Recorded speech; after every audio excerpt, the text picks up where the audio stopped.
ভগবানের চরণ পেয়েছিল গো 5 বছরের ছোট্ট একটা শিশু। কে জানে? যার নাম ছিল রঘুনন্দন। সেই ছোট্ট 5 বছরের শিশু ভগবানের চরণে পেয়েছে। রঘুনন্দনের বাবার নাম ছিল মুকুন্দ দাস। ভালো করে মন দেবে, রঘুনন্দনের বাবার নাম ছিল মুকুন্দ দাস। আর সেই মুকুন্দ দাস ছিল বাবা, সে তার কর্মটা ছিল, যে কর্ম করতেন সেটা হলো কবিরাজ। তিনি একজন কবিরাজ ছিলেন। তো বাবা আগেকার দিনে তো ডাক্তার ছিল না, তখন তো কবিরাজ বৈদ্য দিয়ে যদি কারো ব্যাধি হতো, রোগ যদি হতো, তাহলে সেই রোগগুলোকে সারানো হতো। সে কবিরাজ বৈদ্য ডেকে এলেন। এখন এই মুকুন্দ দাস তিনি পেশায় ছিলেন একজন কবিরাজ, গ্রাম্য কবিরাজ। একদিন মুকুন্দ দাস প্রত্যেক দিনই বাবা গোবিন্দকে অর্থাৎ গোপীনাথকে সেবা না দিয়ে সে কখনো কোনোদিন 1 গ্লাস জল পর্যন্ত সেবা করত না। তা তিনি তো খুব কর্মব্যস্ততা মানুষ, তিনি যেহেতু রোগী দেখিয়ে বেড়ান। একদিন তার হঠাৎ করে খুব জরুরি কাজ পড়ে গেছে, রোগীর ডাক এসেছে, তার গৃহ থেকে ডাক এসেছে যে রোগীর অবস্থা খুব খারাপ, তোমাকে এখনই যেতে হবে। এই কথা যখন ওই মুকুন্দ দাস শুনলেন, সকালবেলা তখন গোপীনাথকে সেবা দেওয়ার আর সময়টুকু নেই। তার 5 বছরের ছোট্ট রঘুনন্দনের কাছে গিয়ে তার বাবা মুকুন্দ দাস রঘুনন্দনকে রেখে বলছে, ওরে রঘু বাবা, এই যে দেখ আমি সুন্দর করে থালায় নাড়ু সাজিয়ে রেখেছি, ক্ষীরের নাড়ু সাজিয়ে রেখেছি। আমার না জরুরি একটা কাজের ডাক পড়েছে রঘু, আমি এই যে তোকে আমার এই গোপীনাথের সেবার থালাটা তোর হাতে তুলে দিলাম বাবা, তুই কৃপা করে গোপীনাথকে সেবাটা দিয়ে দিস। তখন ছোট্ট রঘুনন্দন ডেকে বলছে, বাবা তুমি কাজে যাবে? আচ্ছা তুমি যাও, তুমি চিন্তা করো না, আমি তোমার গোপীনাথের সেবাটা দিয়ে দেব, তুমি যাও। এমন ভাবে যখন ছোট্ট 5 বছরের রঘুনন্দন বলল কথাটা, তার বাবা মুকুন্দ দাস চলে গেল। তিনি কাজে বেরিয়ে চলে গেলেন ঘর থেকে। আর এইদিকে 5 বছরের ছোট্ট সেই শিশুটা কি করলো, মা হাতে করে ওই নাড়ুর থালাটা নিয়ে, একটা গ্লাস নিয়ে ভগবানের সম্মুখে গিয়ে গোপীনাথের মন্দিরের ভিতরে প্রবেশ করে গোপীনাথের সম্মুখে গিয়ে ওই নাড়ুর থালাটা দিয়েছে। আর ছোট্ট একটা গ্লাসে করে ভগবানকে জল দিয়েছে, তাতে আবার তুলসী পত্রও দিয়েছে। ছোট্ট গোপীনাথ, আহা, ছোট্ট রঘুনন্দন ওই গোপীনাথকে ডাকছে, গোপীনাথ, ও গোপীনাথ একবার এসো না। এই যে দেখো আজকে আমার বাবার খুব একটা জরুরি একটা কাজ এসেছে, তো আমার বাবা সে কাজে বেরিয়ে গেল। আর এই যে দেখো আমাকে আমার বাবা আমার হাতে নাড়ুর থালাটা ধরিয়ে দিয়ে বলল, খোকা তুই একটু আমার গোপীনাথের সেবাটা দিয়ে দিস। আমি এই যে তোমাকে সেবা দেওয়ার জন্য এই থালাটা নিয়ে এসেছি, গোপীনাথ তুমি কৃপা করে সেবা করো। আজ না হয় আমার বাবা তোমাকে সেবা দিতে না পারলো, কি হয়েছে, আমি তো তোমায় সেবা দিচ্ছি, তুমি কৃপা করে সেবা করো। ও মা, ছোট্ট ছেলেটা সে জানে না সে হলো অচল গোপীনাথ, সে একটা মূর্তি। তার হৃদয়ের মধ্যে বিশ্বাস, তার ভক্তিটা কি দেখুন, সে সত্যি সাক্ষাৎ ভগবান বেরিয়ে আসবে। সাক্ষাৎ ভগবান বেরিয়ে এসে সেই নাড়ুগুলো সেই সত্যি সত্যি সেবা করবে। তার হৃদয়ের মধ্যে এইটাই হলো ভক্তি, এইটাই হলো বিশ্বাস। বারবার ওই গোপীনাথকে ডাকছে, গোপীনাথ, ও গোপীনাথ একবার এসো না গোপীনাথ। রোজ রোজ বাবা তোমায় কত মন্ত্রতন্ত্র দিয়ে ডাকে, সেজন্য তুমি চলে আসো। আর আমি যে কোনো মন্ত্র জানি না, তন্ত্র জানি না গোপীনাথ, আমি যে তোমাকে সেবা দেওয়ার কোনো মন্ত্র জানি না, তুমি একবার কৃপা করে আজকে এমন ভাবে সেবা করো। ছোট্ট ছেলেটা বারবার ডাকছে, কিন্তু গোপীনাথ আসছে না। সেই ছোট্ট ছেলেটার ডাক শুনে ভগবান আসছে না গো। সে বারবার বলছে, গোপীনাথ এসো, কৃপা করে সেবা করো। বাবা ডাকতে ডাকতে সেই রঘুনন্দন গোপীনাথকে ডেকে বলছে, গোপীনাথ তুমি আসবে না? ওই ফল কাটা একটা ছুরি ছিল সেই মন্দির ঘরে, সেইটা নিয়ে গলায় ধরেছে। গোপীনাথ তুমি যদি না আসো তাহলে কিন্তু আমি আমার প্রাণ তোমার চরণেই বিসর্জন দেব। থাকতে পারলেন না ভগবান। সেই অচল গোপীনাথ সচল হয়ে রঘুনন্দনের সম্মুখে এসে দাঁড়িয়েছে। রঘু, রঘুরে, এই দেখ আমি এসেছি। কই আমাকে যে সেবা দিতে চেয়েছিলে, আমাকে সেবা দে, আমি তোর হাতে সেবা করব। তখন ছোট্ট রঘুনন্দন দুটি নয়নের জলে ভাসছে। ওই নাড়ুর থালাটা গোপীনাথের হাতে তুলে দিল। গোপীনাথ এই নাও, সেবা করো। ভগবান কি করছে গো মা? থালা থেকে একটা একটা করে নাড়ু তুলছে আর সেবা করছে। নাড়ু তুলছে আর সেবা করছে। করতে করতে মা সেবা করতে করতে থালে রয়েছে আর মাত্র একটা নাড়ু পড়ে। যেই না ভগবান ওই নাড়ুটাও তুলে মুখে নিতে যাবে, রঘুনন্দন ভগবানের হাতখানা চেপে ধরেছে। প্রভু,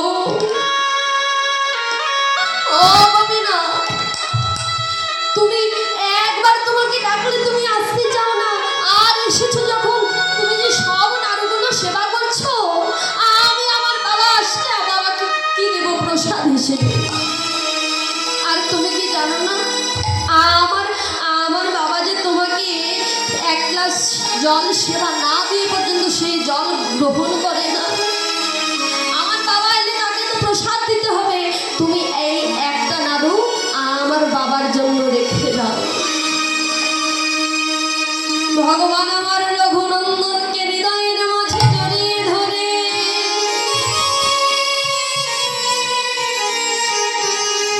ওরে রঘু, এই জগতের মাঝে কত ভক্ত আমায় সেবা দেয় রে। কত রাজা, কত জমিদার, কত হাজার হাজার ভক্ত আমায় সেবা দেয়, কিন্তু রঘুরে তোর মতো চোখের জলে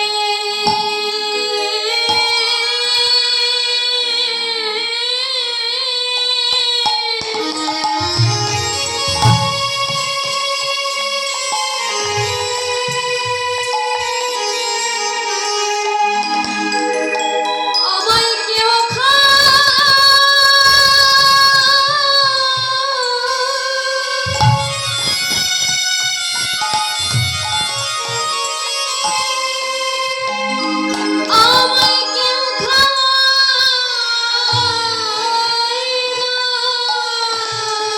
রঘুরে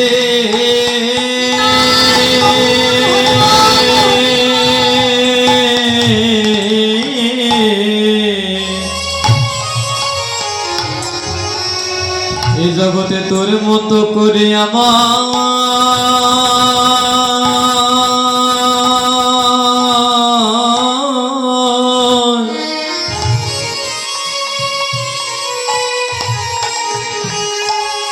জগতে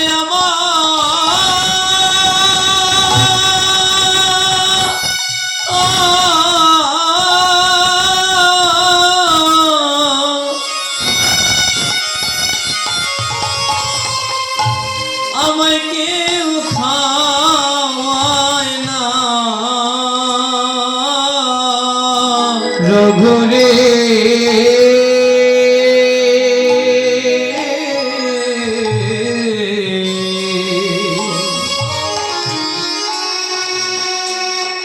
জগতে আমায় তোর মতন করে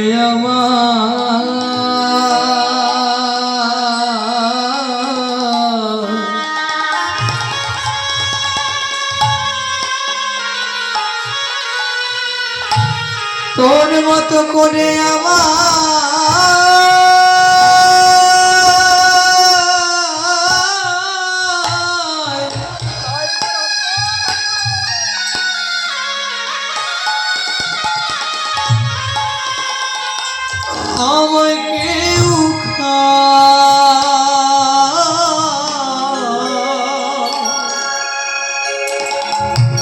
কেউ খাওয়ায় না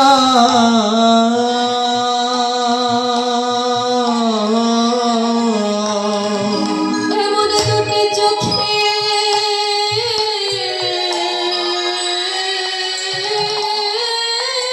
জলে নিতাই গৌর হরি বল হরি বল।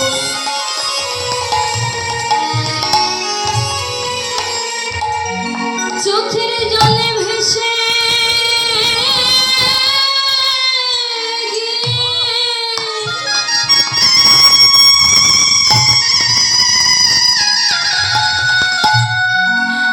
রঘুরে তোর মতো করে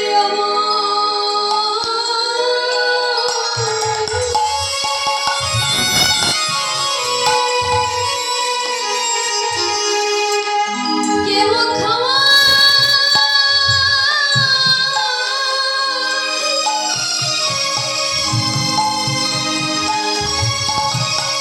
আমায় কেউ খাওয়ায় না এমন করে চোখের জলে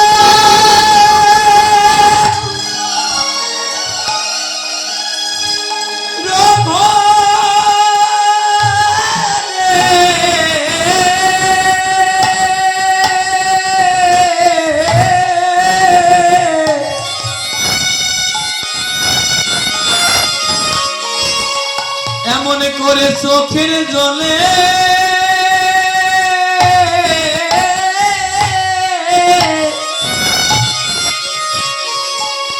ওরে বুকি ভাষায়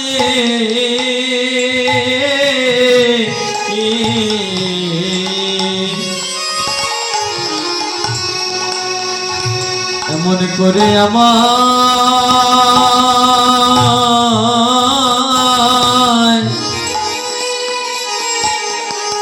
জগতে কেউ খাওয়ায় না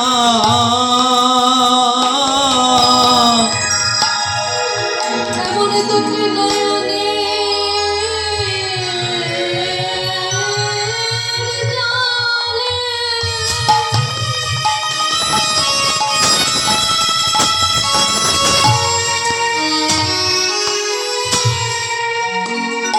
রঘুরে বগে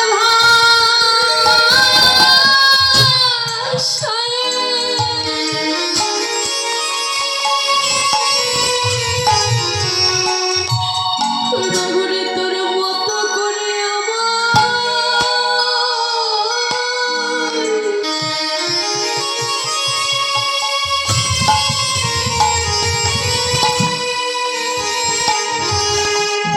কেউ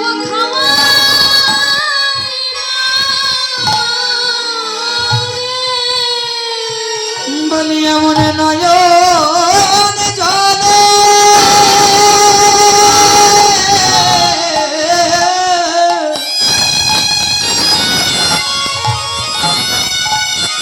রঘুরে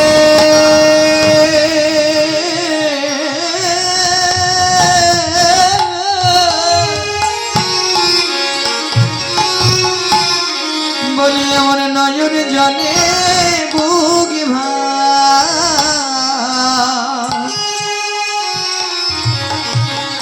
বগে ভাসিয়ে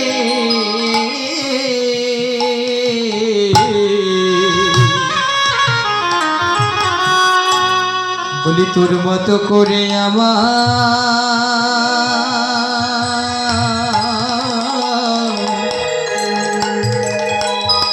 ওরে কেউ খাওয়ায় না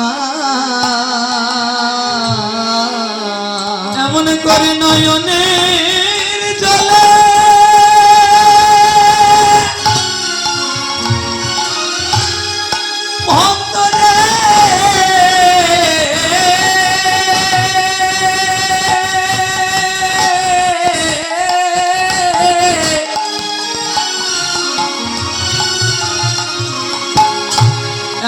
ওরে নয়নের জলে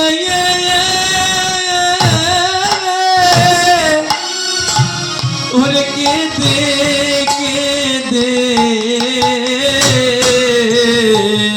তোর মতো করে কেউ খায় না ওরে নয়ন জলে মতো করে যেমন করে আমায় কেউ খাওয়ায় না নয়ন জলে এমন করে আমায় কেউ খাওয়ায় না নয়ন জলে আমায় এমন করে নয়ন জলে আমায় কেউ খাওয়ায় না এমন করে আমায় কেউ খাওয়ায় না রে নয়ন জলে কেঁদে কেঁদে মন করে আমায় কেউ খাওয়ায় না ওরে নয়ন জলে কেঁদে কেঁদে মন করে আমায় কেউ খাওয়ায় না নয়ন জলে কেঁদে কেঁদে মন করে আমায় কেউ খাওয়ায় না ওরে নয়ন জলে কেঁদে কেঁদে মন করে আমায় কেউ খাওয়ায় না ওরে নয়ন জলে কেঁদে কেঁদে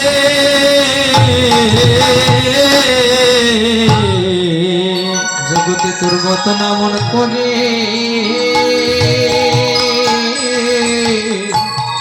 আমায় কেউ খাওয়ায় না